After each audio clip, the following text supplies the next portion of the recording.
Hello, everybody. Welcome back to NLC Division 2. We're on to our final match of the evening. Rising Dawn Esports taking on, I always said taking on UniQ. They might take them down. We'll have to find out throughout the game.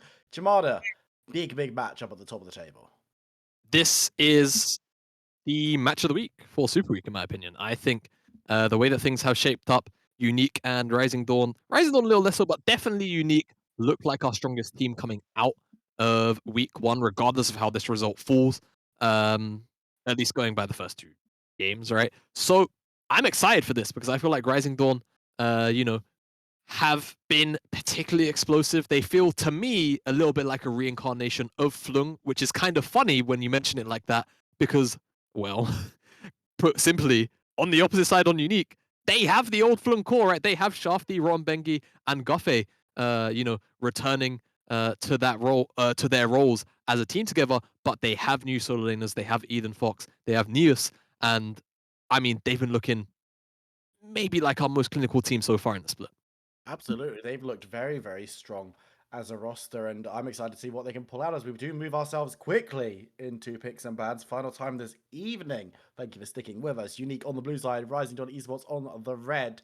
Are we expecting to see pretty standard stuff across the board here? I feel like we might see some more targeted things, to be honest with you. The Camille is immediately what I was going to highlight, but UniQ beat me to the punch. Draven taken off the board from Guffey. I wouldn't even be surprised to see things like FireRL's Karthus taken off the board, maybe even his Lilia as well, if UniQ aren't willing to first pick it. Akshan away from Denzel, loads of target things. I think it's going to be an overloaded draft in the sense of, things from our meta that we're getting used to will be up and available, as we're seeing finally the first kind of meta ban come in, as Lilia is targeted towards Shafty. Rising Dawn don't want to potentially give that one up as a first pick, and they also don't seem to want to take it today, as Renata will round out UniQ's bans, and Rising Dawn, one more ban left available, and again, plenty of strong picks up to what we're used to. Eden Fox's LeBlanc is taken off the cards, and now what I expect is Wukong probably to be taken up first, unless, of course, the Gwen has finally made it through for the second time of the day, and we should expect to see Neus piloting that one as over to Rising Dawn. Bankstead giving me the Kane hover, which I totally respect, but let's see what exactly Rising Dawn will answer with the Gwen being put down on the cards. I mean, FireRL's Karthus is always an option, and I imagine that we could see maybe a matchup. How's the Darius into the Gwen? These are Ooh, the I questions. imagine it's Ooh.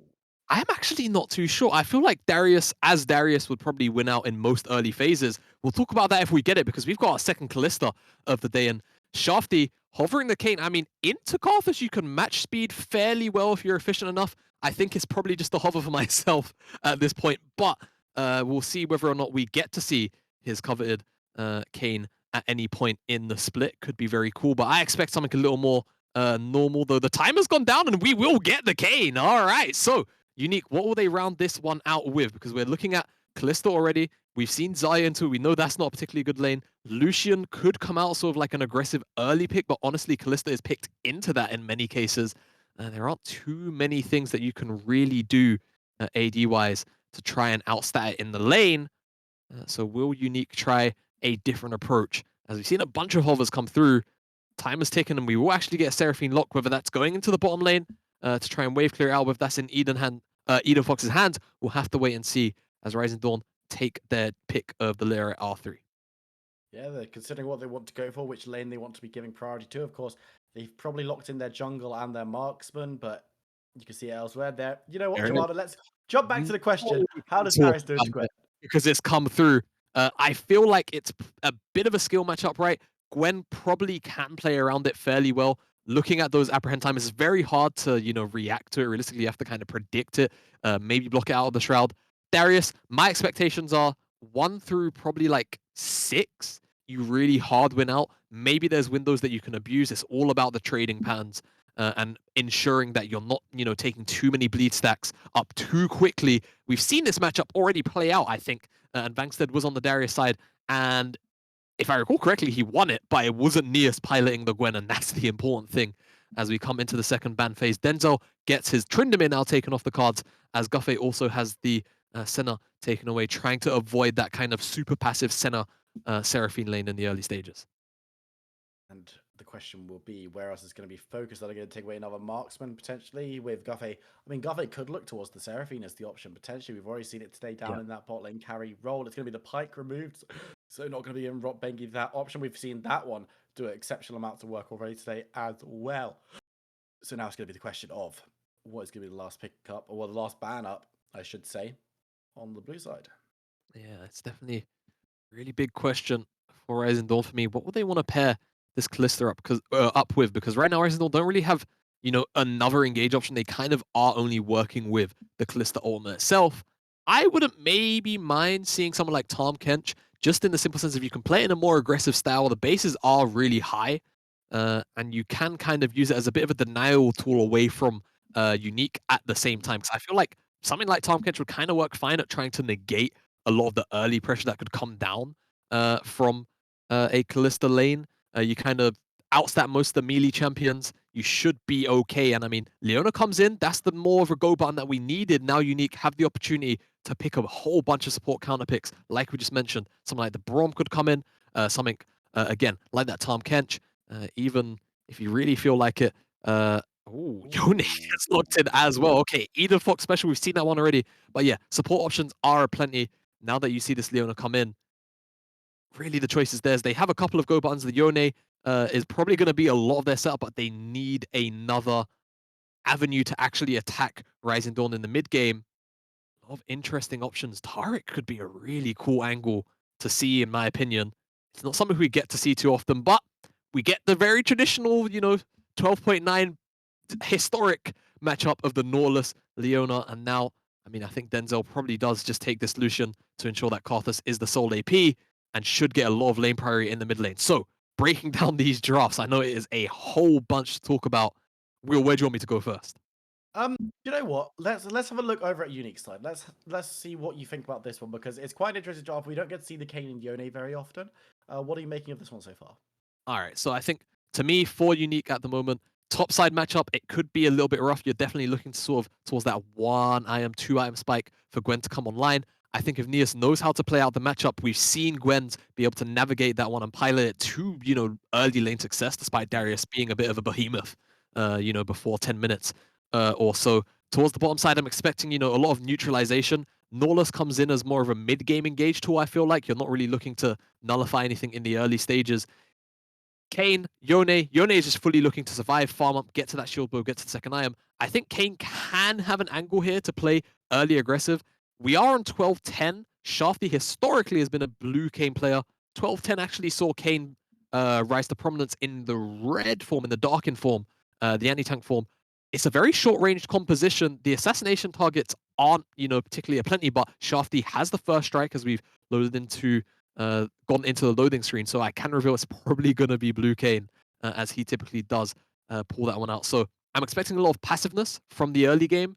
But that being said, this is Unique playing into Rising Dawn. There's a lot of friendly pride on the line, and I feel like we could end up seeing a bit of a, dare I say it, scrim game where No. there's just going to be blood, and nothing but blood. I mean, that would be a great one to close out the day on as we move on to the Rift for the final time in our first Super Week here at NLC Division 2. We've got Unique, we've got Rising Dawn Esports. Haven't been doing this one today, Jamada, but I'll do it for this game of the week. Who are you favouring? Oh, I mean, I don't know. Lads, you're not on the same team anymore. You have to remember, of course, Dankstead playing against much of his old roster here in this game. Didn't join this core coming towards Unique. So, of course, just having a little friendly dance-off. Love to see the sportsmanship at the very least. I don't think there'll be much sportsmanship for the rest of the game beyond that. I will tell you, it should, I expect, be very dirty fighting. I wonder if Angster's going to pet the dog at any stage. Oh. Because reminded that you can pet the dog with that skin, which is always good. Well, as you know, it's big questions all around. But Jamada, who's winning this game? I feel like Rising Dawn have a pretty, explosive draft in the sense of they really need to come out of the gate rolling here. Firewell, has shown us that he is very capable of farming incredibly fast, incredibly efficiently, and will very quickly take over a game if he gets any kind of lead. Shafty, however, very proficient on this Kayn pick, and will likely look to do the same. Try and rush that blue form. I'm curious to see how he pilots this one out, because again, you do have 3 assassination targets, but those assassination targets are very, very hard 1v1 duelists, with the exception, of course, of Farrell, but he himself has brought the exhaust, so 3 targets who should be really hard to take down. Blue Kayn likely going to be a bit of a sort of secondary follow-up tool and a poke tool more than an actual assassination threat. It's interesting. We'll have to keep an eye on what they want to do. And for me, of course, we've already seen a Karthus get very, very strong earlier today. We've already seen a Kalista doing very, very well. You mentioned that you want to see Rise of Esports. They've got Explosion. They need to go early. It's not the same as we saw from the last game, though, is it? It's not a case of them needing to win by 25-30. No, I definitely don't think so. I think this composition does scale fairly well. Darius, in this game, there are 3 bruisers at the very least that he's always going to be able to work with. 4, actually. Melee champions, so he shouldn't fall off in any degree. It's more about the Seraphine and how much she can provide for the team, and that's where, you know, my questions lie, right? You have 4 melee champions and a Seraphine. Seraphine is one of those champions that can really overbuff champions and make them feel super oppressive to play against, as Vangstead is already wave 3 between towers trying to farm up. Knows that Kayn isn't here because there was information that he took his blue buff third. Vangstead looking to just trade with Neos here. Is having a reasonable time of doing so, and this is the aggression that we expected to see from this player. Reminder that Vangstead on Darius, we saw it on Thursday. Very, very scary. We've seen it all of last split when he was on a roster with a lot of these players. So UniQ will have information about what to expect from this pickup, and Neos is going to need to be exceptionally diligent lest he fall prey to the big angry man. Lest he fall prey. Actually, I really like the adaptation from Neos here. Flash Ghost, right? Expecting that from Vangstead. Ghost or Flash often isn't enough to outrun a potential run down the lane. Limitless for a second. Left alone. Ignite. Loses both summoner spells. Neos. Shafty's here now. Goodbye. Looking towards Vangstead. He hasn't got that much mana. Does he have enough for a heal as he chases Shafty back down on the tower? But it takes a tower shot. That could be disastrous as Kayn's thinking about it. The flash from both simultaneously. But now Vangstead is really tapped. No mana available there. Shafty looks like he's continuing the chase, but I don't think he's going to be able to find him. There's a lot burnt, but no one falls. Yeah, Shafty critically misses the W, doesn't have the slow, and can't run Vangstead down, as well as the additional damage coming in from the spell. So after that, Vangstead recognizes the window, tries to go for the flash in after Shafty takes maybe 1 or 2 more autos, losing all of that health from the bleed. But Shafty, he's seen this trick before, he's played with it, flashes away from that Q Decimate. Will survive for now. Denzel actually has Ignite, so he could go for this 1v1. Eden also himself has the Ignite. Ooh, but he's going to be able to bounce back. He will do just that. The Ignite's running. Denzel got down for first blood. And it looks like Yone's got enough to survive with the Triumph. Rob Benga needs to be a little bit careful as he's taking a small chunk of damage, but excellent, excellent play in the mid lane. Yeah, Eden, real well done there. Just about snaps back at the right time, and Denzel can't get another water attack in to take him down. Because of the vision, it was a little bit hard to tell. But Shafty, there to pick up the pieces, gets his first kill of the game. And only that, crucially, it was a ranged champion. He's going towards that blue form. Nice to pick up those early orbs.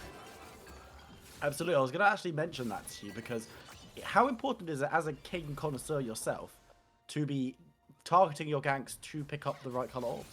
I mean, I will say, sometimes as a Kayn player, you might kind of like do a little bit of a throw to get the correct form.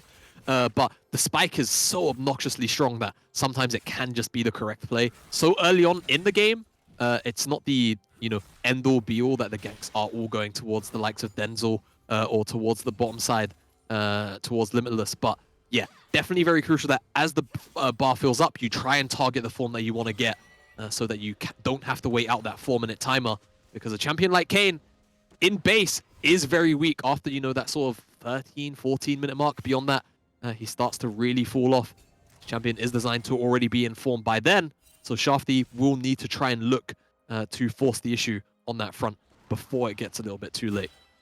I mean, of course, you could always scrap with the Karthus, who's a ranged champion as well, so it's definitely an option to just be fighting his lane opponent, who is currently down on the bot side doing the first dragon of the game. It will be a mountain, so no mountain souls today for anyone. No shielding happening around these parts. And it's going to be the Cloud second, so we will only get the 2 Clouds on the day. We'll have to see what is going to round out. Is it going to be an Infernal, potentially first one we see today? I mean, I think Infernal would really make sense for the series.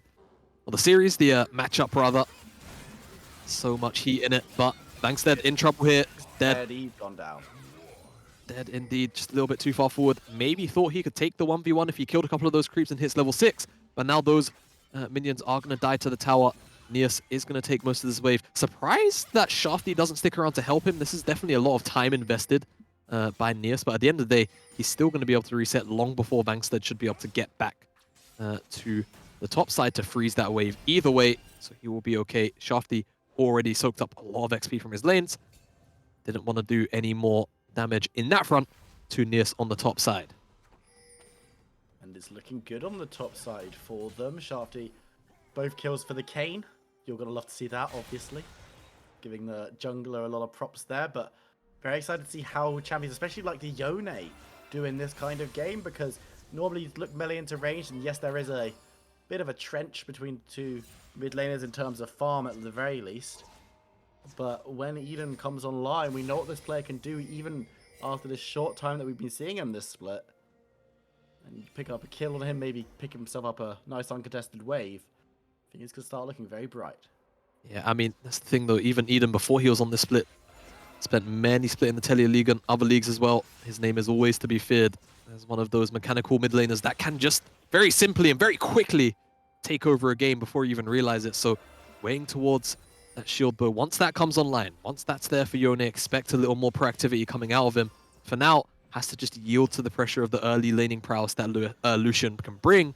Actually, speaking of that, going towards a Lethalii for Denzel, I would expect the Eclipse out of all 3, but who knows? Maybe he's feeling a little bit funky. Sitting on that Dirk double longsword, we'll see exactly what he decides to itemize into. Definitely looking for a very early spike if that is the item of choice. See Faderell moving down towards this bot lane. Has hit level 7, hasn't cast Requiem yet, so isn't just using it for the old first strike gold like we saw it used earlier from Scooter. And now it's like Bankstead's just going to try and stamp his authority back on this top lane where he's maybe struggled a little bit to own the lane. He's even in farm, he's down a kill.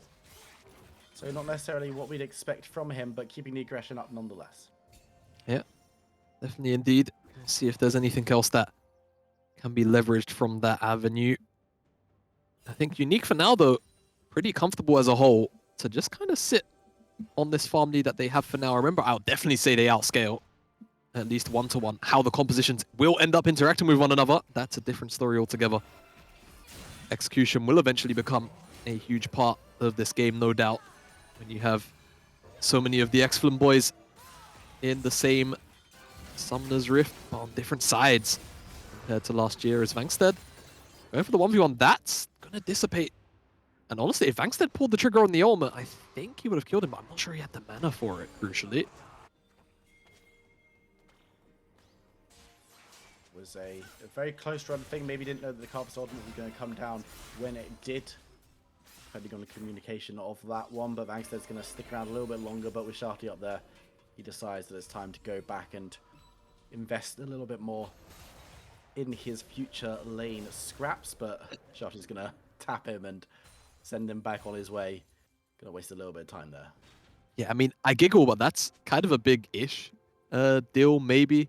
We'll see how Neos can maybe manage the way. So we're already 11 minutes into the game, so don't expect that to turn into anything massive. Just a bit of an annoyance for Bankstead to not be able to base anytime soon. But Shafty does have the Rift Herald in his back pocket. Already being so fed, even more gold will go into this Kane's wallet. But what I want to see is him be able to try and find a gank for a form. Looking for this mid lane play. A lot of damage coming down all over the place. Managed to catch out Denzel. The Nautilus ultimate comes on through. They're under tower. Remember, Shafty dives inside, but Rob Bengi is going to full Fine Forever. Gets a really nice stun as Shafty decides against going back in when he realizes he's no longer tanking aggro. It's a 1-for-1 exchange. And we are 11 minutes into the game. Guffey gonna get poked out a little bit by Limitless here once that Ren comes in. He doesn't decide to pull the trigger. calls it a little bit too late. Shafty dropping the Herald in the mid lane. Small window while Denzel is dead, but I'm not sure what can really happen here. FireL may be in danger. Oh, you need to be careful. Eden's going to go into it. Nice ultimate coming down from Leona. They might have a damage to take Eden down. It's going to take a little bit of time with that heal, with that shield, but they will secure the kill in the end. But is Leona securing it? Yeah, as Leonis curing it indeed. FireL isn't picking up the kill credit there. I feel a little bit bad about it, but started to run out of mana. Crucially, Shafty just couldn't actually get any access onto either FireL or Fine Forever without feeling like he could potentially get bursted down. So it doesn't decide to enter the fight. But Shafty is really close to blue form. You'd have to imagine actually has it already. Wow, okay. That fight really did juice his orb. So already blue Kane 12 minutes, pretty good window. So now what you have to really respect from the Rising Dawn side is his ability to kind of 100-0 you. What I want to see from Shafty is on his ultimate's cooldown, just immediately walk to the mid lane, try and look to assassinate Denzel, because as soon as you spike and transform, that is when Kane is most deadly. Even red, blue, doesn't really matter. That is kind of one of his most powerful moments in the game. You can almost overkill your target with the items that are currently in Shafty's back pocket, as long as they don't really have any armor, which, looking towards the other side right now, no one on Rising Dawn does. We'll see what he can get done. Rising Dawn actually seems to have a bit of a read on this potential gank towards the mid lane, but looks like just a bit of a farm situation for Shafty onto those chickens as Rising Dawn secure their second dragon of the game, and we get Hex Tech yet again for the Soul and Rift. Now he's going to get some high priority on this dragon. You've got to imagine as Shafty has moved in to try and steal away that red buff from right under Vangsted's nose, who's of course up doing those Krugs, and he's just going to swap places, realize the Vangsted's there. He's like, oh, I will see you later. I'm just going to head away. Actually, might look to try and escape and do some damage on the way out to Vangsted as we move back into the mid lane. Eden and Denzel just going to keep scrapping. There was support in the wings for the unique mid laner, but unable to do anything this time around. So Duff might be in a bit of trouble here. Needs to be on the tower. The ultimate coming down. The Requiem will start things off. Xenoblade does land, but a lot of damage coming onto Fine Forever, but will be grabbed away by the Callisto ultimate. Defensive use of it keeps both members alive. In the top side, though, we can see another fight coming in as Vangsted's going to be hit by the Nautilus ultimate. Death from below as Vangsted needs to be careful. We'll be able to heal away, but Shafty's here. He dances, he dips, he dies as the Kane picks up another. Shafty says, what were you dancing at? I couldn't quite hear you. Puts his old brother in the dirt. And now UniQ, they will take this top side tower in return. On the bottom side, of course, off the back of that play onto Guffey, we'll look to also trade towers. So cross map, all in all, will be a tower for a tower, kill for kill. And Gold almost dead, even 15 minutes cresting on the clock here. Denzel in danger. Oh, trouble, and he doesn't have any support. It's just Rotbengi there. Doesn't even need the assist as he walks on through. Yeah, solo kill. Rotbengi just walks on through, no assist. Only gets effectively just the XP for being close to that takedown. And Shafty is now on top of this Herald. 400 on the Kane, 113 CS. Significantly further behind in the CS department than Denzel, then FireL, who has been farming himself up a storm, but Shafty will be feeling good about this game for now. And again, it's just about how he can leverage the strength of this champion whilst he has it, right? The assassination targets are going to be very difficult to kill. Rotbengi can walk out, but yeah, they will be very hard to kill, and especially as, you know, Rising Dawn start to group up, he's going to have to pick and choose his entrances very, very carefully to ensure that he doesn't get locked down by things like the Leona or, of course, the Darius. Limitless just going to be pushing forward in the mid lane. The ultimate comes down from Fine Forever. Going to try and catch onto the Seraphine, but Shafty is here, diving onto the backline, diving on to the Callista. That's going inside of Fine Forever to survive, and flashing away. Needs to be a little bit careful, but should be able to dance away. Limitless actually chasing forward, trying to get those Ren stacks in, but Shafty does manage to escape with the sliver of health he needs to survive. And he is going towards Vangsted. Those support from FireL coming in the wings, though will Vangsted be able to survive long enough? The flash forward from Neas will be enough to secure the kill, but now the Carvers might be looking to get the kill in the top side. Can't find Gwen this time around, though. Requiem on cooldown means that it's just going to be the 1-0. Yeah, 1-0. Vangsted just gets chopped down by the Scissor Lady. Neas really doing a great job inside this lane. And we said Vangsted has to probably get a lead in this matchup. Otherwise, Gwen should outscale. And Neas has played this lane to near perfection to just not really give up too much. Not really fall apart inside the lane in the 1v1. And UniQ, his team members have been there when it's mattered the most. Unfortunately for Vangsted, has fallen behind now inside of this lane now. Rising Dawn will take this tier 1 tower in response at the very least. Could open up the map very nicely for them to try and get some rotations towards the side lanes and shut down these split pushes. Taking stock of where we are, we've got a minute and 20 seconds until Dragon. Third of the game, it's not Cloud, it's Hextech. Just for those of you, if you're just tuning in now. If you're just choosing in now, you're missing an absolute banger of a game, an absolute banger of a day, if you exclude game number 1. Sorry, not sorry. But Farrell is going to be farming up once again to pick up this crop. Yeah, Farrell. Really strong. Looks like he's going towards the Shadow Flame. Second, actually, if we could take a look at the gold, I'd be really curious to see how things lie as we are almost dead even. 6. I don't know. I just blanked as soon as I saw the gold. Almost 7k for Farrell. And on the opposite side of the jungle, cresting on the 8,000 gold mark as Eden. Looking for a little bit of poke. Eat some in return. Of course, the Shadow Form's so irritating to have to deal with because, I mean, he just can always snap back. Very little cost. As long as he doesn't get CC'd to death, which, honestly, in 12-10, it feels like that just very rarely happens these days. Totally okay to farm it out. Get to the point where he is now very strong. And Shafty is also at 2 items on the top side. Neos working towards that second item as well. Nash's Tooth almost there, but UniQ, I mean, they're fishing for fights. Really high up inside the lane, just trying to corral Rising Dawn high up so they can retreat back towards the Dragon. And now Find Forever, chunked out. He is their primary source of engage. So if he goes in, he can get bursted down very quickly. And now it looks like UniQ are looking for the fight. Nice is looking towards Fat IRL. He goes very, very low. Should be deleted pretty quickly. Remember, he can still be a part of this fight. Invox with the shutdown. The Requiem comes on through. And can they catch up Nautilus? Yes, they can. It's Denzel with the kill. Vangsted on the side, though. Gets slow, but now is ghosting. Find Forever still alive as they cut down another. Limitless takes down Guff. As it looks like it's going to be Rising Dawn Esports taking the third Dragon of the game and setting themselves up for Soul Point. All right, so Soul Point can be potentially set up here. Shafty is alive, and that's the crucial thing. Has Smite, can very easily phase into the wall, but will he give his life up for it? Can he outdo the Rend? The answer is no. And Rising Dawn, they keep their hopes of that Hextech Soul up and available. Now UniQ really are going to feel the pressure of that next Dragon. Even if they are significantly stronger, all it takes is a bit of a misstep, a 50-50, and Rising Dawn can get themselves the Soul, and that could be something of a crutch to lean on to continue to stand up to the scaling of UniQ's composition. Game just remains dead even. You've got to imagine if that Soul Point is secured, it's going to be a massive swing in favor of Rising Dawn Esports. But UniQ standing firm, gaining gold elsewhere. They grab themselves 2 Rift Hells, for example. Do not have one in pocket right now because they've both been utilized already, but UniQ just thinking about this on Vangstead. Is he gonna... What's the plan? He's just thinking about going in. Will do at the very last second with the ultimate, cuts him down, waiting for Vangstead to be good and before he goes in, and should have enough damage to take down. There is actually a lot of healing! Vangstead!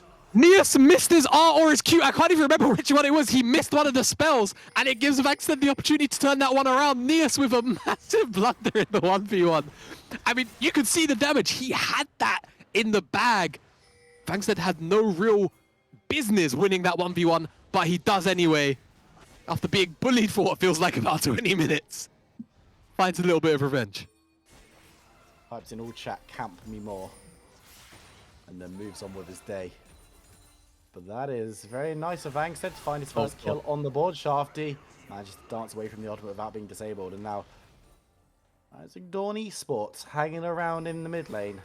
Gonna try and get some poke down. Remember, Baron has spawned up onto the rift, so it is an option. If a big team fight kicks off, it could well be the prize. Farrell trying to get away. He'll be the only one knocked up, though, as there's a UniQ trying to come through. Nice charm onto 2, though. Can they find anything? Shafty's going to be locked up and taken down. The culling secures the kill, but that's massive from Eden Fox as he gets a return onto the Carver's. Requiem is going to land, though, a little bit more damage. We'll not see Eden die just yet, but there he goes down to the Callista. Nice has respawned, but it's going to be caught up by Vangstead once again, and now Denzel's searching forward, manages to pick up a double with the 2 shots as Vangstead just wards the rest of the team away as Rising Dawn Esports move towards Baron. You can see a lot of threatening damage here, but with 4 members in the Callista alive, it looks like Rising Dawn are going to potentially look to flip this Baron. Find Forever doesn't really have much of a health bar left. As long as Denzel and Limitless can put out the damage, that's all they really need. Guffey, no armor. Bengi, no armor. No true way to try and contest this. Now, if they can try and keep them around, Shafty will make it back out onto the map very quickly as 2 Hextech gates to work with, and he can walk through the walls. Even if this Baron goes down, they can still look for it up, maybe. They only get 1 kill off the back of it as well. Guff trying to stop Vangster from getting away, and there's no flash available on the Darius. He's looking to heal. He's looking to get something down onto Shafty, but he can't get the dunk. It wouldn't have killed regardless, I do not think, because of the not fully stacked hemorrhage. But that is a big swing. Baron on 4 for Rising Dawn. Baron on 4. That's about the best you could really hope for, to be honest with you. As now, what we'll see is likely a regroup, reformation. Try and take on UniQ yet again. Buying heads, probably at this Hextech Dragon. It will be soul for Rising Dawn. If they can pick that one up, it will be absolutely huge. Because the scaling of UniQ's composition is slowly coming online. Eden has to be so close to that Infinity Edge. Shafty already has the Muramana. 2 items picked up for Guffey. Neas as well, approaching that Nash's Tooth sooner and sooner. The IAMs are already in for Rising Dawn, though. That's the thing. They have to try and fight before UniQ hit their spikes and become strong yet again. I expect to see a speed up from Rising Dawn Esports. Not that they're slow particularly, but there's a lot of clay outside of the base. 3 towers to be secured. And it's going to be potentially tricky for Rising Dawn to break down UniQ if they're defending as a unit. Thanks, they're just doing the split push ting. Whether UniQ do to stop him. Yeah, you know. I'm not going to derail it. This has been a great game so far. But I agree. Yeah, on the bottom side, I mean, he doesn't quite have the death stance, so he isn't 2 IAMs. He isn't as strong as he could potentially be. And Eden Fox just came out of the Infinity Edge, and that's crucial. Edge of Night was also picked up by UniQ, so they all just based and got even stronger. They want to go in.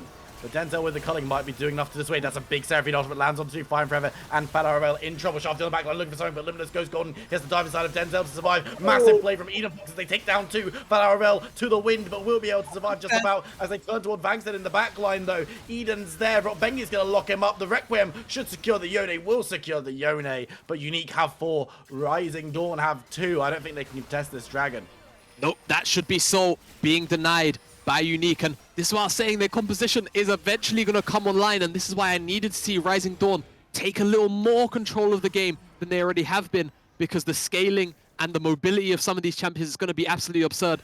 Eden finds the key members, and that's the crucial thing. They're too focused on Shafty as he's trying to assassinate, I believe it was Limitless, and all of a sudden, Yone with the Fate Seal flies across the screen and locks in multiple members who are needed to return the damage that UniQ were already putting out. Now, off the back of that, Soul denied, and UniQ can, at the very least, sit pretty for the next 5 minutes. In the terms of dragons, yes. In the game terms, potentially not, because are Rising Dawn still in a position where they can try and take fights? Was that just a one-off, or do you think that was really a sign of things to come? No, absolutely. I think this is the thing. It's going to take a very long time for this game to feel super one-sided. We're only 25 minutes into it. It feels a lot longer, to be honest with you. But Rising Dawn's composition, it's a strange one because it doesn't really fall off crazy hard. Kalista should always have value because all of these champions are super short-ranged, with the exception, you could maybe argue, right, Seraphine. So she's always going to be useful. Denzel also should always be able to deal out his damage, and so should FireRL. This is the thing. Both of these compositions are so short range that they just have to butt heads, and it's going to turn into a bit of a situation where it's going to just come down to execution. Realistically, the scaling, you could argue, is just simply on the side of UniQ because they have the Yone, who is obviously, you know, a bit of a late game terror. He's very hard to lock down if you don't have multiple forms of CC.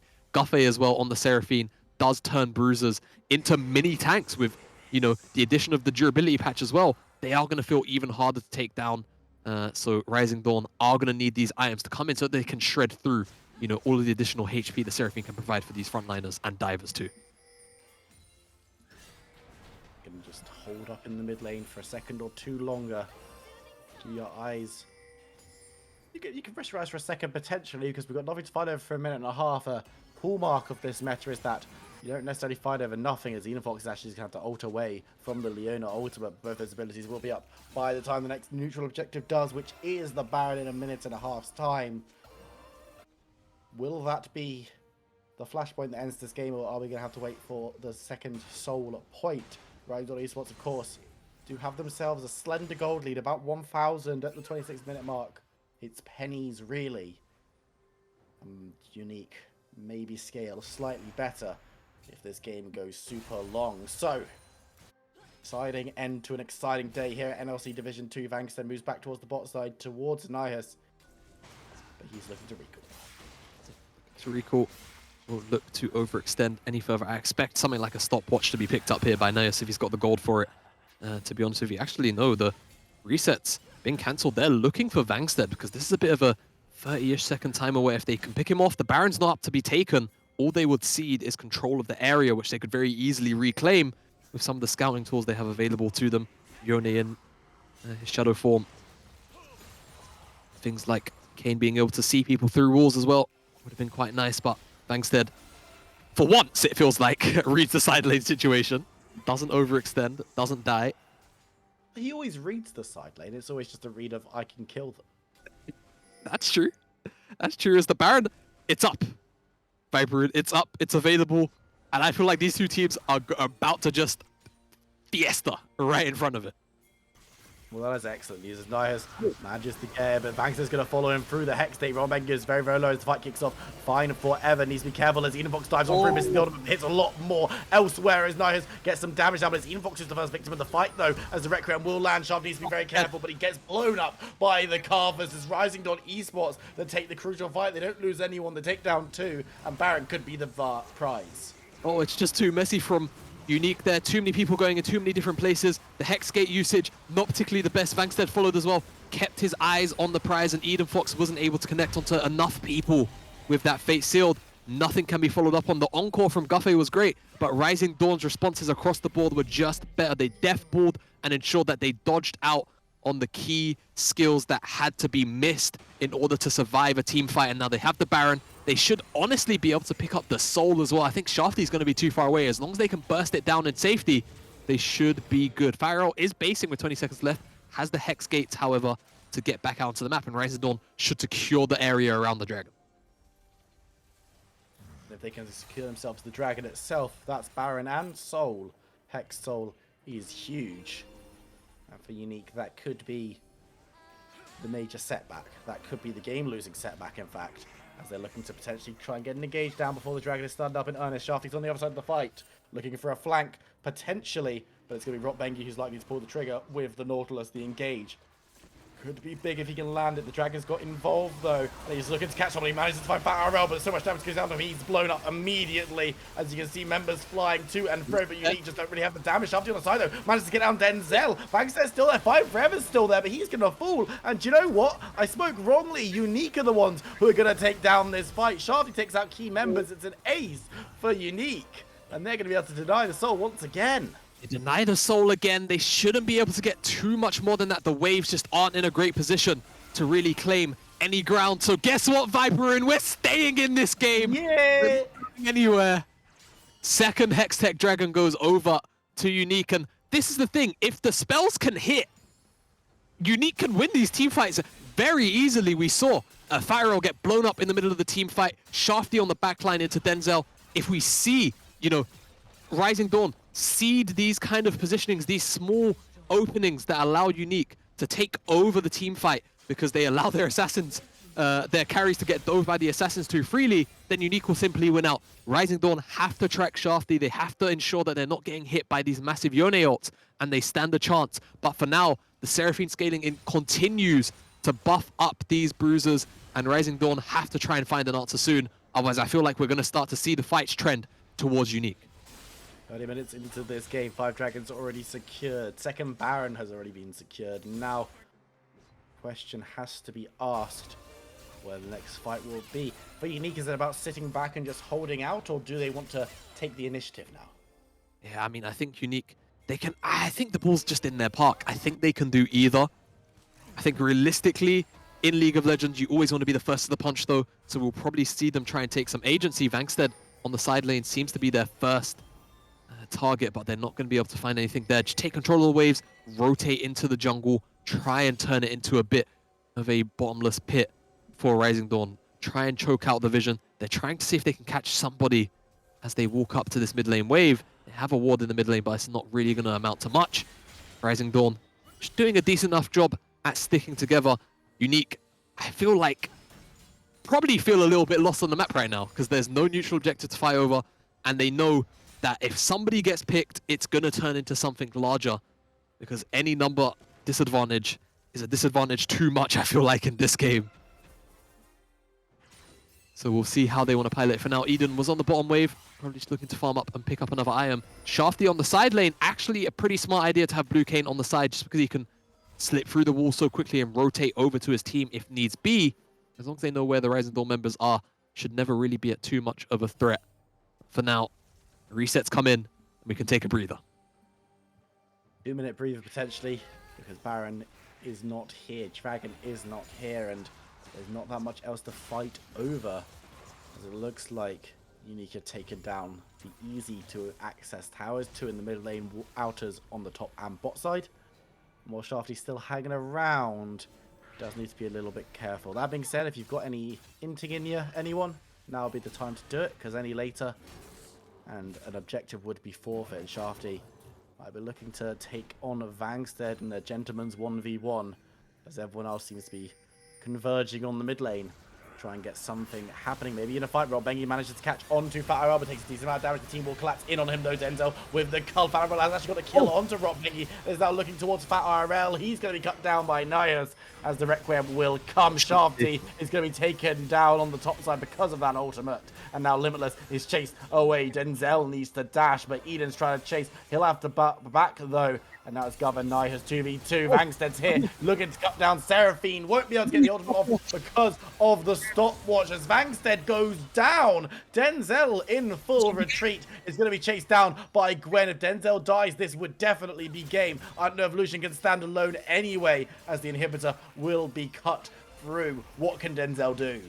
I don't know, it's a 1v3, and not only that, Eden's ultimate is already back off cooldown. It's less than 60 seconds, I believe, at rank 3, and I'm not sure Denzel's ready. Denzel knocked up, he's dead, that's the game! That is it. UniQ will take the top of the table clash in a 34-minute slog as they take down Rising Dawn Esports. Woo. What a game. It was back and forth. You had to feel that Rising Dawn had so much control of that game for so long, but eventually it just turned into a absolute just boxing match where, unfortunately for Rising Dawn, to me, UniQ just had the better scaling side. They had the Yone, who eventually comes online with the Infinity Edge, goes even beyond that. Death Stance, more reminder, things of that nature. You have a Seraphine buffing up all of these bruisers. You have a Gwen. The scaling was just a little bit too much to deal with. Rising Dawn, they had a composition which kind of did what UniQ's composition does, but unfortunately just doesn't scale to the heights. And it did eventually come down to a bit of a misstep, arguably, honestly, from Ron Bengi, but the team fight works out. And again, I said it was just going to turn into an execution match because, quite frankly, these two teams were just going to butt heads regardless of what composition that we ended up seeing. We just thankfully got a very fun composition from both sides to see. We've got a post show to do after this one, so we're going to be talking to both teams. Rock Bengi and Vangstead will be joining us off the back of that massive game, so don't go anywhere. We'll see you in a few minutes.